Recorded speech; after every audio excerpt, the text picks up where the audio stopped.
If you're always feeling sore, tired, or stuck in a training plateau, your recovery strategy might be the problem. Today we are covering a huge question, which is active recovery or full rest, and which one actually works better. Stay tuned.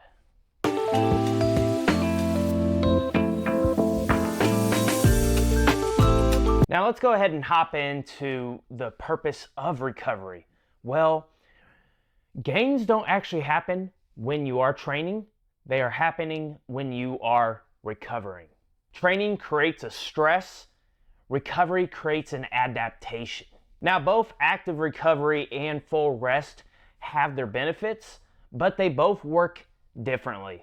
Now, let's go ahead and hop into what active recovery actually means. Now, active recovery is low intensity movements on your off days from training.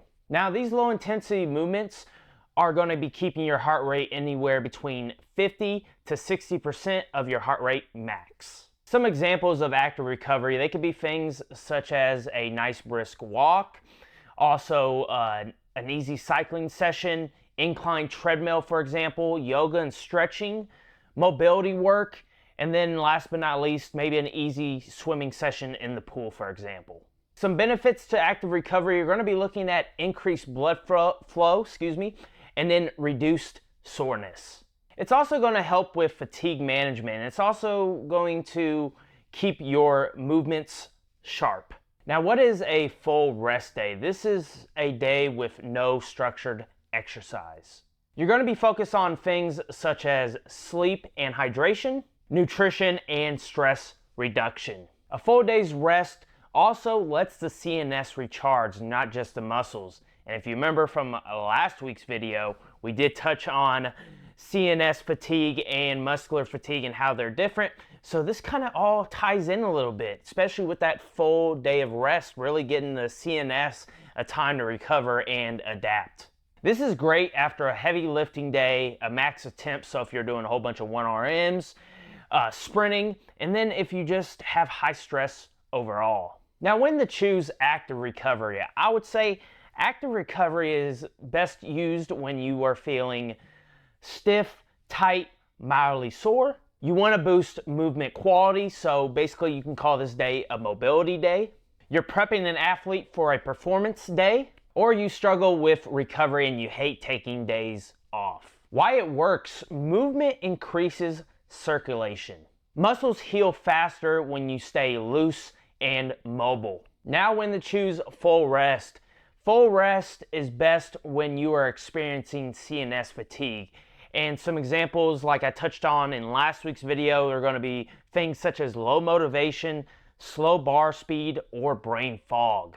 When you've done a max strength or high intensity workout, your sleep has been poor. When you feel run down or uncoordinated, the best way I always like to talk about my athletes and being uncoordinated is relating them to a baby giraffe. Just think of a baby giraffe, see those videos online you've seen of that animal and the way they move.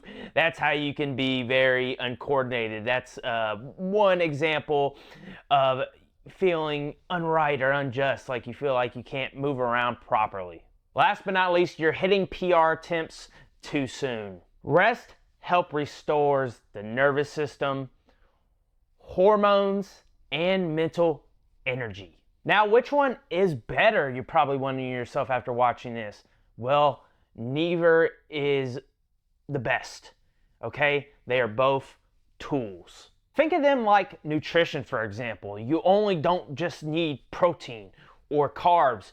You need a well-balanced diet so your body can function correctly. Well, that's what we should be thinking of active recovery and full rest. Use active recovery for the muscles and then full rest for the nervous system. Most lifters benefit from one full rest day per week and then 1 to 2 active recovery days. Full rest is full recovery so the nervous system can get back on track. Use both I always get messed up on this word, strategically so that you can perform better and make sure your nervous system is at 100% so you can do those high intensity movements.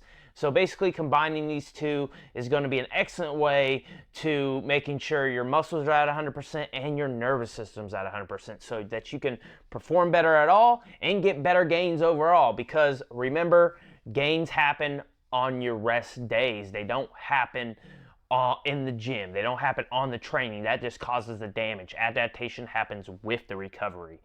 With that being said, let me know in the comments down below which one you are. Do you usually always do an active recovery day, or do you take a full rest day in your program? What's the one that works best for you, and you feel like on your goals, on your training, that you can just solely do active recovery and you never really had to do a full rest day? Or are you vice versa? Do you always do full rest days, not active recovery? Like I mentioned, let me know in the comments down below.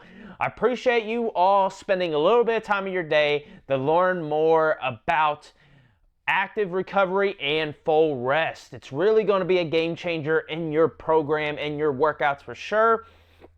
And before you leave, make sure to like the video, subscribe to the channel to learn more exercise science-based training and also athletic performance, wellness, all that jazz. I try to cover those things on this channel here. And I do have a fragrance channel.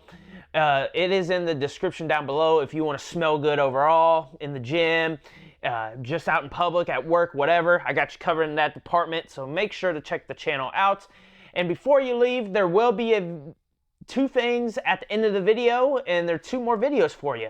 One is the video that the algorithm thinks you need to check out, and then the other one is my latest video on the channel, the one I made before this, that really aligns well with this one, which is CNS fatigue versus muscular fatigue. Definitely check those two out and learn more about the recovery strategies overall.